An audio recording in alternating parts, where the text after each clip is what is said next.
Hello students.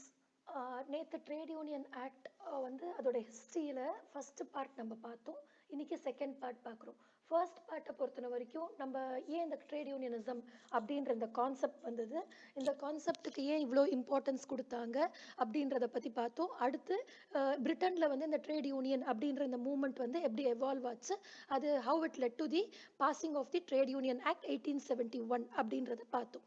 இன்னைக்கு இந்த லெக்சரில் நம்ம என்ன பண்ண போகிறோம் அப்படின்னு பார்த்தீங்கன்னா, trade union history of trade union movement in India அப்படின்னு பார்க்க போகிறோம்.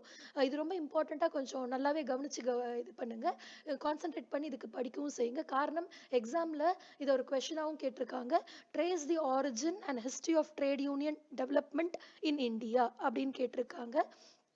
தமிழில் இந்தியாவில் தொழிற்சங்க வளர்ச்சியின் தோற்றத்தையும் வரலாற்றையும் ஆராய்க அப்படின்னு கேட்டிருக்காங்க. ஸோ அதனால் நீங்கள் அந்த எக்ஸாம் பாயிண்ட் ஆஃப் வியூவில் இது ரொம்ப இம்பார்ட்டண்ட் அப்படின்றதுலேருந்து கான்சென்ட்ரேட் பண்ணி கொஞ்சம் நல்லா பண்ணுங்கள். ஓகே.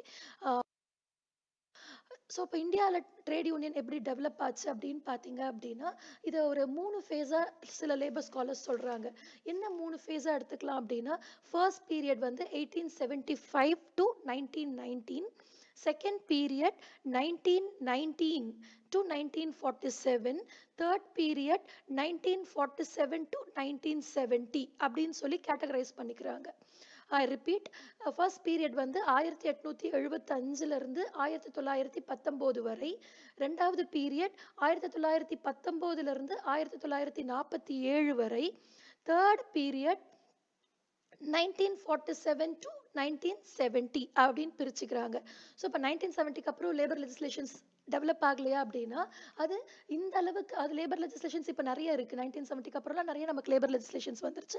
ஒரு பெரிய மாற்றத்தை கொண்டு வராமல் அதில் சின்ன சின்ன என்னென்ன குறைபாடுகள் இருக்கோ அதுதான் நம்ம அமெண்ட் பண்ணுறோம். ஆனால் லேபர் லெஜிஸ்லேஷன்ஸே ஒரு ஃபேஸஸாக வந்துச்சு அப்படின்றதுக்காக லேபர் ஸ்காலர்ஸ் இதை இப்படி கேட்டகரைஸ் பண்ணிக்கிறாங்க. ஸோ இப்போ இந்த ப்ரீ 1918 பீரியடில் என்ன இருந்தது, என்ன சிக்னிஃபிகண்ட் அப்படின்னு பார்த்தீங்க அப்படின்னா, ஆர் டில் 1919 என்ன சிக்னிஃபிகண்ட் அப்படின்னு பார்த்தீங்க அப்படின்னா, ஃபர்ஸ்ட் காட்டன் மில் வந்து 1851 வந்து பாம்பேல கொண்டு வராங்க ஆக்சுவலாக. நெக்ஸ்ட் ஃபர்ஸ்ட் ஜூட் மில்லை 1855 பெங்காலில் எஸ்டாப்ளிஷ் பண்ணுறாங்க. இது எதுக்கு இந்த ஃபர்ஸ்ட் மில் எப்போ எஸ்டாப்ளிஷ் பண்ணுறாங்கன்றது நமக்கு இம்பார்ட்டண்ட் அப்படின்னு பார்த்தீங்கன்னா, இந்த மில் அப்படிலாம் எஸ்டாப்ளிஷ் பண்ணும்போது தான் நமக்கு வந்து கொஞ்சம் கொஞ்சமாக என்ன ஆக ஆரம்பிக்குது அப்படின்னு பார்த்தீங்க அப்படின்னா, ஃபேக்ட்ரி சிஸ்டம் வந்து இந்தியாவில் எவால்வ் ஆக ஆரம்பிக்குது. ஸோ இப்போ இந்த ஃபேக்ட்ரி சிஸ்டம் எவால்வ் ஆனதுக்கு அப்புறமா இந்தியாவில் என்ன தோண ஆரம்பிக்குது அப்படின்னு பார்த்தீங்கன்னா, ஒர்க்கர்ஸோட வெல்ஃபேர் வந்து ரொம்ப இம்பார்ட்டண்ட், இட் இஸ் ப்ரிடாமினன்ட் அப்படின்னு நினைக்கிறாங்க.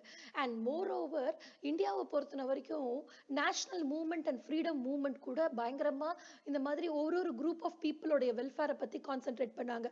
Especially with regards to women, children, labourers, இதெல்லாத்தையும் கான்சென்ட்ரேட் பண்ணுறதுக்கு ஃப்ரீடம் மூவ்மெண்ட், நேஷனல் மூவ்மெண்ட் ஒரு பெரிய காரணமாக இருந்தது. காரணம் என்ன அப்படின்னு பார்த்தீங்க அப்படின்னா, ஃப்ரீடம் மூவ்மெண்ட்டில் வந்து என்ன நினச்சாங்க அப்படின்னா, மாசஸாக நம்ம ஒரு விஷயத்துக்காக போராடினா மட்டும்தான் there will be a change in the rule, இல்லாட்டி இப்படியே தான் இருப்போம். அப்போ எல்லாருடைய பார்ட்டிசிபேஷனும் வேணும். அப்போ ஒர்க்கருக்கு என்ன கிரீவன்சஸ் இருக்குது அப்படின்றத புரிஞ்சுக்கணும், ஒர்க்கர்ஸ்க்கு வந்து புரிய வைக்கணும் சுதந்திர போராட்டம் எந்த அளவுக்கு சிக்னிஃபிகண்ட், அவனுக்கும் இதில் என்னென்னலாம் பெனிஃபிட்ஸ் இருக்குது அப்படின்றத யோசிக்க ஆரம்பித்ததுனால நிறைய ஃப்ரீடம் ஃபைட்டர்ஸே இந்த லேபர் லா இல்லாட்டி லேபர் மூவ்மெண்ட் டெவலப் ஆகிறதுக்கு இந்தியாவில் பயங்கரமாக கான்சென்ட்ரேட் பண்ணாங்க அப்படின்னு சொல்லலாம். நெக்ஸ்ட், இதன் அடிப்படையில் என்ன பண்ணுறாங்க பார்த்தீங்க அப்படின்னா, ஃபர்ஸ்ட் ஃபேக்ட்ரி கமிஷன் வந்து 1875 நியமிக்கிறாங்க. First factory commission was appointed in the year 1875. And this factory commission, இந்த ஃபர்ஸ்ட் ஃபேக்ட்ரி கமிஷனை வந்து அந்த இயரையே நம்ம என்னன்னு சொல்லுவோம் அப்படின்னா, landmark history in the development of trade union movement in India அப்படின்னுவோம். காரணம் என்ன அப்படின்னா, இந்த இயர்ல தான் முதல்ல ஓகே தொழிலாளர்களுடைய நலனை பற்றி கருதணும், தொழிலாளர்களுடைய வெல்ஃபேரை பற்றி யோசிக்கணும் அப்படின்றத நினைக்க ஆரம்பிச்சு, அதன் அடிப்படையில் என்ன பண்ணுறாங்க, இந்த கமிஷனை யார் அப்பாயிண்ட் பண்ணுறாங்க அப்படின்னு பார்த்தீங்கன்னா, இது அப்பாயிண்ட் பண்ணும்போது செக்ரட்டரி ஜெனரலாக இருந்தவர் ரிப்பன் அப்படி இருந்தார். நமக்கு தெரியும், லார்ட் ரிப்பன் வந்து லோக்கல் செல்ஃப் கவர்மெண்ட்டுக்கெல்லாம் நிறைய கான்ட்ரிபியூட் பண்ணியிருக்காருன்னு. அதே மாதிரி இந்த ஃபேக்ட்ரி சிஸ்டம் ரெகுலேட் பண்ணுறதுக்கும் அவர் சில கான்ட்ரிபியூஷன்ஸ் பண்ணியிருக்காங்க. ஸோ அதனால் we got a first factories act 1881. 1881 முதல் ஃபேக்ட்ரிஸ் ஆக்ட் வர ஆரம்பிக்குது ஆக்சுவலாக. ஸோ ஆனாலும் இந்த ஃபேக்ட்ரிஸ் ஆக்டில் ஒரு சின்ன குறைபாடு இருக்கு. என்ன குறைபாடு அப்படின்னு பார்த்தீங்கன்னா, இதுல வந்து உமனுக்கோ, சில்ட்ரனுக்கோ வந்து எதுவுமே அவங்க சொல்லல. இது வந்து ஒரு ஹைலி இன்அடிக்குவேட் கூட நம்ம சொல்லலாம். சின்ன குறைபாடுன்னு சொல்லாம பெரிய குறைபாடுன்னு கூட சொல்லலாம்.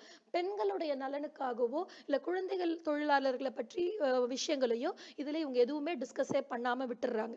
ஸோ அதன் அடிப்படையில என்ன பண்றாங்க, செகண்ட் ஃபேக்டரி கமிஷன் வந்து 1884ல அப்பாயிண்ட் பண்றாங்க. ஏன்னா டிமாண்ட்ஸ் இருக்கு நெறைய சைட்ல இருந்து. ஸோ இப்ப இந்த டிமாண்ட்ஸ்ல வந்து லோக் ஹண்டே அப்படின்ற இவர் வந்து என்ன பண்றாரு அப்படின்னு பார்த்தீங்க அப்படின்னா, 1890ல வந்து ஒரு பெரிய கான்ஃபரன்சஸ் வந்து ஆர்கனைஸ் பண்ணி, அந்த கான்ஃபரன்ஸ்ல வந்து வொர்க்கர்ஸ் பாம்பேல இருக்கக்கூடிய எல்லா வொர்க்கர்ஸையும் யுனைட் பண்ணி 5300 வொர்க்கர் கிட்ட அவரு வந்து ஒரு ரெப்ரசன்டேஷன்ல ஒரு மெமராண்டம்ல வந்து சைன் வாங்குறாரு. சைன் வாங்கி நிறைய டிமாண்ட்ஸ் வைக்கிறாங்க. என்னென்ன டிமாண்ட் அப்படின்னு பார்த்தீங்க அப்படின்னா, எங்களுக்கு கண்டிப்பா ஒரு வீக்லி ஒரு நாள் ரெஸ்ட் வேணும். 2வது ஒரு நாள் வேலையில அரை மணி நேரமாவது எங்களுக்கு ஒரு பிரேக் இருக்கணும் அப்படின்றது. 3வது ஏதாவது வேலை நிமித்தமாக எங்களுக்கு வந்து அது காம்பன்சேஷன் ஃபார் டிசேபிள்மெண்ட். எங்களுக்கு வேலை நிமித்தமாக ஏதாவது வந்து ஊனம் ஏற்படுது அப்படின்னா, அந்த ஊனத்திற்கு இழப்பீடு குடுக்கணும் அப்படின்னு சொல்றாங்க. அதே போல ஒவ்வொரு மாதமும் அது வேஜஸ் வந்து payment of wages not later than 15 of every month அப்படின்றாரு. அதாவது சம்பளத்தை வந்து 15 தேதிக்குள்ள ஒவ்வொரு மாதமும் கொடுத்துடணும் அப்படின்றதும். அடுத்து time limitation of time of the work. அது வந்து it should start from 6:30 AM to end within sunset அப்படின்ட்டு. அது வேலைக்கான நேரத்தை வந்து காலையில 6:30க்கு ஆரம்பிச்சீங்கன்னா சூரியன் வந்து அஸ்தமிக்கிறதுக்கு முன்னாடி முடிச்சிடணும் அப்படின்ற மாதிரியான இதெல்லாம் வைக்கிறாங்க. ஆனாலும் இந்த 1884ல இவர் கொடுக்கக்கூடிய இந்த ரெப்ரசன்டேஷன் என்ன ஒரு சிக்னிஃபிகண்ட்டையும் ஏற்படுத்தாம அது அப்படியே இருக்கு. இந்த காரணத்தினால 1890ல திருப்பி 17,000 ஒர்க்கரை வந்து அது 17,000 ஒர்க்கர்ஸை வந்து மொபிலைஸ் பண்ணி திருப்பி ஒரு ரெப்ரசன்டேஷனை சைன் பண்ணி கொடுக்குறாங்க ஆக்சுவலா. அதன் அடிப்படையில முதல் பாம்பே மில் ஹேண்ட் அசோசியேஷன் 1890ல எஸ்டாப்ளிஷ் பண்றாங்க. இந்த ரெப்ரசன்டேஷனும் அதன் அடிப்படையில தான் கொடுக்குறாங்க ஆக்சுவலா. இது என்ன சொல்றாங்க அப்படின்னா, நீங்க இப்படி ஒண்ணு பண்ணீங்க அப்படின்னா, இந்த மாதிரி இந்த ஆக்ட்லலாம் கொஞ்சம் மாற்றங்கள் கொண்டு வந்தா 1875ல இருந்து 1919 என்ன இருந்தது அப்படின்னு பார்த்தீங்கன்னா, it is a constitutional method of grievance mechanism அப்படின்றாங்க. என்ன அப்படின்னு பார்த்தீங்கன்னா, ஒரு நியாயமான முறையில இரு தரப்பினரையும் கேட்டு அவங்களுடைய பிரச்சனைகளை வந்து சரி செய்வதற்கு ஒரு முன்னோடியாக இது இருந்தது அப்படின்னு சொல்லலாம். நெக்ஸ்ட் மெட்ராஸ் லேபர் யூனியன் அப்படின்றத வந்து 1918ல துவங்குறாங்க. இதை துவங்கும் போது என்ன அப்படின்னு பார்த்தீங்க அப்படின்னா, இதை துவங்குறதுக்கு முன்னாடி ஒரு வரலாறு இருக்கு. என்ன அப்படின்னா 1914 to 1919 நம்ம எல்லாருக்கும் தெரியும். It was very significant in the history. We had the first world war. So இப்போ இந்த ஃபர்ஸ்ட் வேர்ல்டு வார் டைம்ல என்ன ஆகுது அப்படின்னு பார்த்தீங்கன்னா, இன்ஃபேக்ட் இந்த வேர்ல்டு வார் கூட ஒரு விதத்துல லேபர் மூவ்மெண்ட் இன்னும் சூடு பிடிக்கிறதுக்கு ஒரு பெரிய கான்ட்ரிபியூட்டிங் ஃபேக்டரா இருந்தது. என்ன அப்படின்னு பார்த்தீங்க அப்படின்னா, நிறைய எக்கனாமிக்கலா பயங்கர பிரச்சனை ஏற்படுது. எல்லா ப்ராடக்ட்ஸோடைய காஸ்ட்டும் இன்க்ரீஸ் ஆகுது. ஆக்சுவலா டிமாண்ட் அண்ட் சப்ளைல எல்லா பிரைசஸோட காஸ்ட்டும் இன்க்ரீஸ் ஆகுது. ஆனா வர்க்கருடைய வேஜஸ் அப்படியே இருக்கு. அப்போ வர்க்கர் வந்து பாவர்ட்டி நிலைக்கு தள்ளப்படுறாங்க அப்படின்னும் போது, அவங்க எல்லாரும் வறுமை நிலைக்கு தள்ளப்படுறாங்கன்னும் போது அவங்க என்ன பண்றாங்க, இல்ல எங்களுக்குன்னு வந்து சில கிரீவன்சஸ் அட்ரஸ் மெக்கானிசம்ஸ் இருக்கணும், எங்க வர்க்கருடைய நலனுக்கு வந்து பத்தி சிந்திக்கணும் அப்படின்னு சுதந்திர போராட்ட தியாகிகள் கூட நினைக்க ஆரம்பிக்கிறாங்க. இன்னும் கேட்டா காங்கிரஸ் வந்து ஏன் நம்ம வந்து ஒரு தனியா ஒரு யூனியன் ஆரம்பிக்க கூடாது, ஒர்க்கர்ஸ் யூனியன் ஒர்க்கர்ஸ்க்காக ஒரு பார்ட்டியில் ஒரு குரூப் ஆரம்பிக்க கூடாது அப்படின்லாம் நினைக்க ஆரம்பிக்கிறாங்க. அதன் அடிப்படையில இதனுடைய முன்னோடியாக வந்ததுதான் மெட்ராஸ் லேபர் யூனியன் 1918ல. இதனுடைய பிரசிடென்டா பிபி வாடியா அப்படின்றவர். ஸோ அப்போ இது இருக்கும்போது All India Trade Union Congress வந்து உருவாகுது. இந்த All India Trade Union Congress 1920ல உருவாகுது ஆக்சுவலா. இதில் என்ன பண்றாரு, இதனுடைய செக்ரட்டரியா யார் இருந்தாங்களோ அவங்க எம்என் ஜோஷி அப்படின்றவர் 1921ல ஒரு ரெசல்யூஷன், ஒரு முதல் ஃபர்ஸ்ட் ரெசல்யூஷனை வந்து பாஸ் பண்றாரு. என்னன்ட்டுனா மூவ் பண்றாரு லெஜிஸ்லேட்டிவ் அசம்பிளில.